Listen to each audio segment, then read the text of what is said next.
Alam po ba ninyo na sa low carb, egg is life? Kaya gumawa po tayo ng low carb Korean steam egg. Yan po yung una po nating recipe. And pangalawa po yung aking ground pork pizza at tuna na gawa din po sa ating egg. So una po ituro ko po sa inyo yung Korean steam egg po. 6 pieces po na egg kailangan po natin. And please don't forget to like and follow po para updated tayo sa ating mga low carb meal, low carb dessert, low carb kaalaman natin everyday. Thank you po and God bless. Then after po nito, pagsamasamahin lang po natin yung 6 pieces ng egg. Mas okay kung meron po kayong lutuan ng Korean steam egg. Pero kung wala po, yan. So yung 6 pieces, nilagyan po natin ng 1/4 cup ng water, asin, at konting patis para may umami.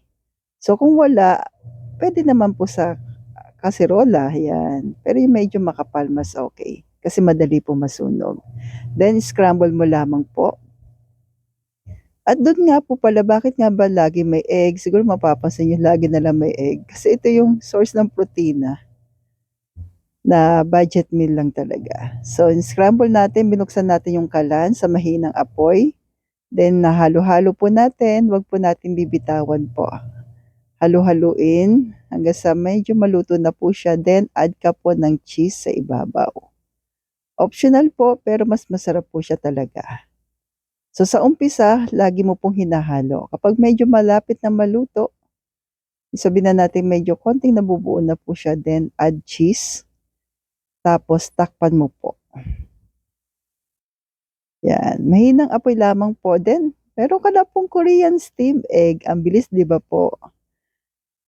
At yung 6 pieces po na yan, 3 po kaming kumain. Ang sarap ka low carbs. Try mo na po. Then yung pangalawa po, nagisa po tayo ng sibuyas at bawang tsaka yung giniling. Pwede naman beef, pwede rin naman pong chicken. So, pero pork po yung aking ginamit po dito. Lagyan lang natin ng asin, pampalasa po at paminta. So, ito yung mga ganda po natin na pampalasa, asin, paminta lang. Then, 4 pieces na egg.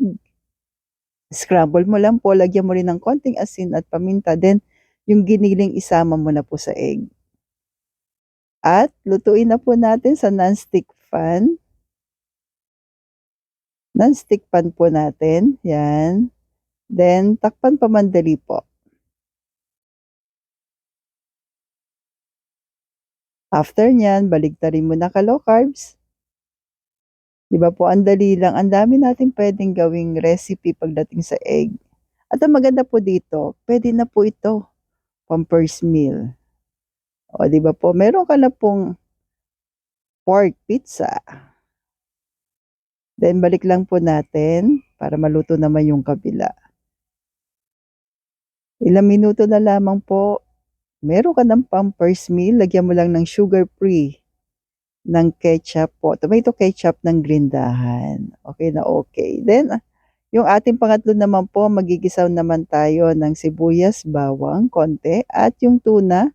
Pagdating sa tuna, lahat ba ng tuna sa lata ay pwede? Hindi po. Okay po, ang piliin lang natin na ingredients, tuna, salt, and water. Yan po yung pasok sa atin na tuna. So, wala na pong iba po. Olive oil na tuna, meron din po, pwede rin po. Fresh, mas okay. Pero kung wala, pwede naman po yung sa lata. So, nagisa na tayong sibuyas at bawang. Then, add mo na po yung tuna.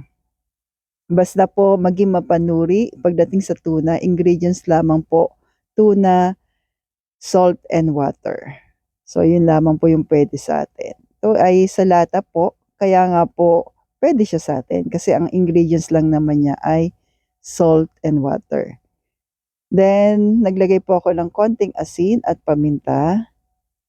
Tapos sa egg, 6 pieces na egg para sa isang tuna, pero 3 po kami kumain dito po.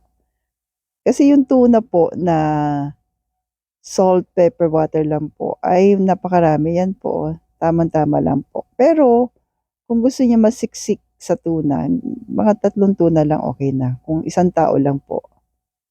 Ito kasi pang 3 tao. So, makikita po ninyo, asin lang. sapat na. Lagyan ng konting paminta, puwede naman po. So, lalo na sa mga nagpapagaling. Then naglagay ako dito pala ng cheese.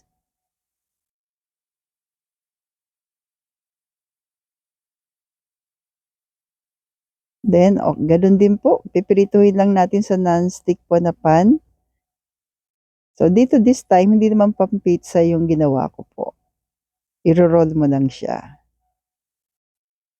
So, puwede na rin naman katulad nung sa giniling na parang pizza din ang style. So, ito na po, pinang-partner ko po, salted egg. So, kain na po tayo.